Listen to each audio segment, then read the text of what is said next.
Hello everyone, আসসালামু আলাইকুম। সবাই কেমন আছেন? আশা করি আল্লাহর রহমতে ভালো আছেন। এই মুহূর্তে যে যেখান থেকে আমার আজকের পর্বের ভিডিওটি দেখছেন তাদেরকে সবাইকে অনেক অনেক ধন্যবাদ জানিয়ে শুরু করছি আমার আজকের ব্লগ। আশা করছি বরাবরের মতো আমার আজকের ব্লগটি আপনাদের কাছে ভালো লাগবে। ভালো লাগলে চ্যানেলটি সাবস্ক্রাইব করে পাশেই থাকবেন। তো এই তো সকালবেলা থেকে আজকে ব্লগটি শুরু করলাম। তো নাস্তা তৈরি করব, তার জন্য আমি কিছু সবজি কেটে নিয়েছি আর কিছু ডাল নিয়েছি। এই ডালগুলো আমি রাতে ভিজিয়ে রেখেছিলাম। তো এখন আমি ভালোভাবে ধুয়ে পরিষ্কার করে সিদ্ধ করতে বসিয়ে দিলাম। চুলার আঁচটাকে অন করে দিয়ে এখন আমি এই ডালগুলোকে সিদ্ধ করে নেব। আমি আজকে ডাল সবজি রান্না করব আর পরোটা বানাবো। তো পরোটার জন্য এখানে আমি ময়দার খামির করে নেব। তো তেল, লবণ, তারপর পানি এগুলো দিয়ে হালকা কুসুম গরম পানি দিয়েছি। এগুলো দিয়ে ভালোভাবে একটু ডো তৈরি করে নিয়েছি। তো এই ডোটা কিন্তু খুবই সফট হবে। তারপর সামান্য একটু তেল ব্রাশ করে দিয়ে এবার আমি ঢেকে রেস্টে রেখে দিব 30 মিনিটের জন্য। তো এর ফাঁকে কিন্তু আমার ডালটা ভালো মতো সেদ্ধ হয়ে গেছে। তো ডালটা ভালো মতো সেদ্ধ হয়ে গেছে। এই পর্যায়ে আমি সবজিগুলো এই ডালের মধ্যেই দিয়ে দিব। সবজিগুলো সিদ্ধ করে নিতে হবে। তো এই তো সবজির মধ্যে আমি এখানে নিয়েছি ফুলকপি, গাজর, পেঁপে, আলু, কিছু পেঁয়াজের কলি নিয়েছি আর 2 থেকে 3টা বরবটি নিয়েছি। শীতের সিজনে কিন্তু বাজারে প্রচুর পরিমাণে টাটকা টাটকা সবজি পাওয়া যায় আর সেগুলো খেতেও কিন্তু খুবই ভালো লাগে। আপনি আপনার পছন্দ মতো সবজি দিয়ে ডাল সবজি রান্না করতে পারবেন, কোনো সমস্যা নেই। তো কিছু কাঁচামরিচ আমি ভেঙে দিয়েছি, এতে করে কাঁচামরিচের ঝালটা বের হয়ে আসবে। তো এরই মাঝে সবজিগুলো সেদ্ধ হয়ে গেছে, দেখতেই পাচ্ছেন। এরপর যে আমি চুলা থেকে নামিয়ে নিব। এবার ওই প্যানেই আমি সবজিটাকে বাগার দিয়ে দিব। তার জন্য এখানে পরিমাণ মতো সয়াবিন তেল দিয়েছি আর দিয়ে দিলাম 4টা শুকনা মরিচ। এবার দিয়ে দিব 1 চা চামচের মতো 5 ফোড়ন। এবার আমি নেড়ে চেড়ে শুকনা মরিচ আর 5 ফোড়নটাকে ভেজে নিব। তো 5 ফোড়ন এই জাতীয় খাবারে দিলে কিন্তু খেতে খুবই ভালো লাগে, অর্থাৎ সবজি জাতীয় খাবারে কিন্তু 5 ফোড়নটা ব্যবহার করলে সুন্দর একটা স্মেল পাওয়া যায়। এবার দিয়ে দিলাম পেঁয়াজ কুচি আর রসুন কুচি। এবার ভালো করে ভেজে নিব। তো সবগুলো উপাদান নেড়ে চেড়ে ভালো মতো ভেজে নিব। এখনই অনেক সুন্দর একটা ফ্লেভার ছড়াচ্ছে। আপনারা যদি এভাবে তৈরি করেন আপনাদের কাছেও কিন্তু এই সবজিটা খুবই ভালো লাগবে। আর হোটেল স্টাইলের সবজিটা রান্না করছি। তো সকালবেলা দেখা যায় হোটেলে কিন্তু এরকম ডাল সবজি দিয়ে পরোটা আর কি সার্ভ করে। তো এখানে আমি পরিমাণ মতো মরিচ, হলুদের গুঁড়া, লবণ, ভাজা জিরার গুঁড়া দিয়ে ভালোভাবে 1 মিনিটের মতো ভেজে নিচ্ছি। অর্থাৎ তেলের সাথে ভেজে নিতে হবে, তাহলে কিন্তু মশলা থেকে কাঁচা গন্ধটা আসবে না। তো আমার 1 মিনিটের মতো ভালোভাবে ভেজে নেওয়া হয়ে গেছে। এবার আমি সেদ্ধ সবজিগুলো দিয়ে দিচ্ছি। আর সেদ্ধ সবজিতে কিন্তু সামান্য পরিমাণ পানি রয়েছে।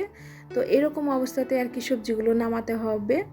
সবজিটা একটু মাখো মাখো হবে, যেহেতু সকালবেলা হোটেলে কিন্তু এই জাতীয় সবজিটাই ওনারা সার্ভ করে থাকেন, একটু মাখো মাখো। তো আপনি চাইলে কিন্তু একটু ঝোলটা বেশিও রাখতে পারবেন, সেক্ষেত্রে সিদ্ধ করার সময় একটু বেশি করে পানি দিয়ে দিতে হবে। তো এবার আমি এখানে সামান্য পরিমাণ ঘি দিয়ে দিলাম, সামান্য পরিমাণ গরম মশলার গুঁড়া দিয়ে দিলাম। তো এতে কিন্তু খেতে খুবই ভালো লাগবে, ঘিয়ের সুন্দর একটা ফ্লেভার পাওয়া যাবে। এবার ঢাকনা দিয়ে 2 মিনিটের মতো রেখে তারপর আমি কিছু ধনিয়া পাতা কুচি দিয়ে তারপর নেড়ে চেড়ে ভালোভাবে নামিয়ে নিব।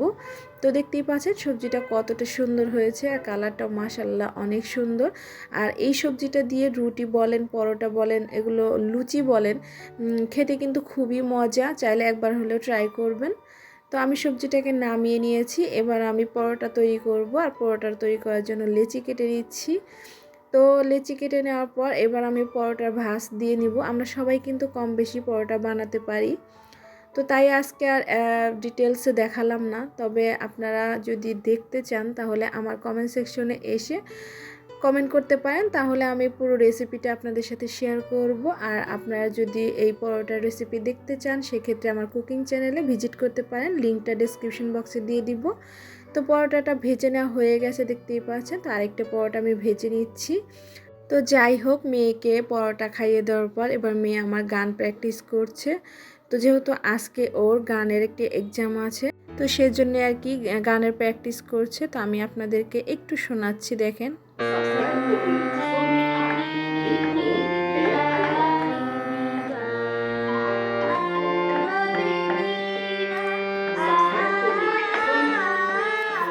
তো যাই হোক, গান প্র্যাকটিস করার পর এখন আমরা চলে যাচ্ছি সঙ্গীত একাডেমিতে। এই তো তাজরিয়ান ও রেডি হয়ে এখন বের হচ্ছে, আমিও যাচ্ছি।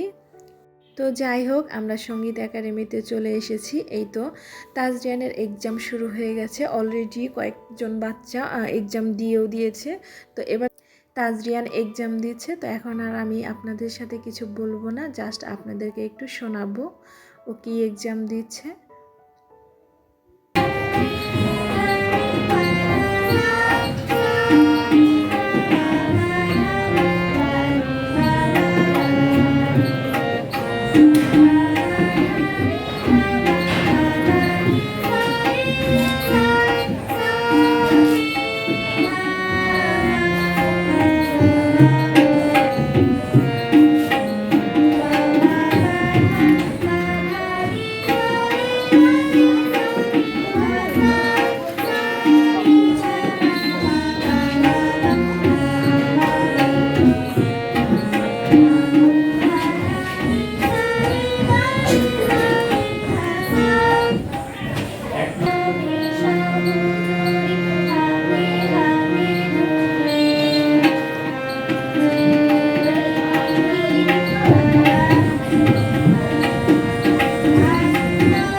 তো যাই হোক, তাজরিয়ানের মোটামুটি পরীক্ষা শেষের দিকে, এবারও কিছু তাল দেখাচ্ছে, অর্থাৎ এখানে ও কিছু হাতের মাধ্যমে তাল দেখাচ্ছে। তো এই তালগুলোকে বলে হচ্ছে ধাদরা তাল, তো ইত্যাদি ইত্যাদি। তো আমি এত কিছু গানের ব্যাপারে তেমন একটা বুঝি না, তো জাস্ট আর কি আপনাদের সাথে শেয়ার করলাম। তো যাই হোক, পরীক্ষা দেওয়া শেষে বাসায় চলে আসলাম, আর বাসায় এসে কিছু বাজার নিয়ে আসছি, তো সেগুলো আপনাদের সাথে শেয়ার করছি। তো ওকে গানের ক্লাসে দিয়ে কিন্তু আমি একটু টাইমের জন্য সবজি কিনতে গিয়েছিলাম, তো সেই সবজিগুলো কিনে আপনাদের সাথে শেয়ার করছি। তো এই তো আমি যা যা কিনেছি সেগুলো আমি আপনাদের দেখাচ্ছি। এখানে আমি ক্যাপসিকাম কিনেছি, আর এখন কিন্তু ক্যাপসিকামের পুরো সিজন। তো সবুজ ক্যাপসিকামটা কিন্তু এই সিজনে একটু দাম কম থাকে, সেগুলো কিন্তু এই সিজনে রেখে আপনি ফ্রোজেন করতে পারবেন। তো এখানে আমি মিষ্টি কুমড়োর ফুল নিয়েছি, তো এই 2 মুঠ ফুল আমার কাছ থেকে নিয়েছি 30 টাকা। তারপর এখানে আমি নিয়েছি পেঁয়াজ, আবার নিয়েছি আলু, এগুলো নতুন আলু, খেতে কিন্তু খুবই মজা। তো যাই হোক, আমি পালং শাক এগুলো আর কি নিয়েছি। তো এবার আমি মাছগুলো আপনাদের সাথে শেয়ার করছি। তো মাছগুলো নিয়েছি হচ্ছে চিংড়ি মাছ, আমি এখানে ছোট চিংড়ি মাছ নিয়েছি, আর নিয়েছি একটি সিলভার কাপ। তো চিংড়ি মাছটাকে প্রথমে আমি ধুয়ে পরিষ্কার করে নিচ্ছি। তো আমি যেহেতু ফ্রিজে রাখবো, তাই আমি এগুলোকে কাটবো না, যখন রান্না করব তখন আর কি বের করে কেটে নিব। তো চিংড়ি মাছ কিন্তু ফ্রিজে এমনিই রাখা যায়, কেটে রাখা লাগে না। যখন রান্না করব ওই পর্যায়ে কেটে তারপর রান্না করব। তো এই তো ভালোভাবে আমি ধুয়ে পরিষ্কার করে পানি ঝরিয়ে তারপর আমি ফ্রিজে রেখে দিব। তো এই তো আমার ধোয়া শেষ হয়ে গেছে। এরপর আমি সিলভার কাপ মাছটা আমি এখন ধুয়ে পরিষ্কার করে নিব। তো এই মাছটা কিন্তু তেমন আমার কেনা হয় না, তো আমি আজকে অনেক দিন পর এই মাছটা কিনলাম, দেখি এটা কেমন লাগে খেতে। তো আমি মাছটাকে ভালোভাবে ধুয়ে পরিষ্কার করে নিলাম। তো বেশিরভাগ তো আমার গ্রাস কাপ, রুই এগুলোই কেনা হয়, শোল মাছ এগুলো কেনা হয়। তবে আমি অনেক দিন পর আজকে এই সিলভার কাপ মাছটা কিনলাম। তো এটা ছিল 2 কেজি ওজনের। তো এটা 220 টাকা কেজি নিয়েছে আমার কাছ থেকে। তো মাছটাকে ভালোভাবে আমি ধুয়ে পরিষ্কার করে তারপর এই মাছগুলোকে আমি ফ্রিজে রেখে দিব। তো যাই হোক, ভালোভাবে ধুয়ে পানি ঝরিয়ে এখন আমি পলিথিনে করে রেখে দিচ্ছি। যখন যতটুকু রান্না করব তো ততটুকুই আর কি রেখে দিলাম। আর এখন আমি এগুলো রান্না করে নিব, তার জন্য একটু বেশি পরিমাণে আমি মাছ নিয়েছি আর ভালোভাবে ধুয়ে পরিষ্কার করে নিচ্ছি।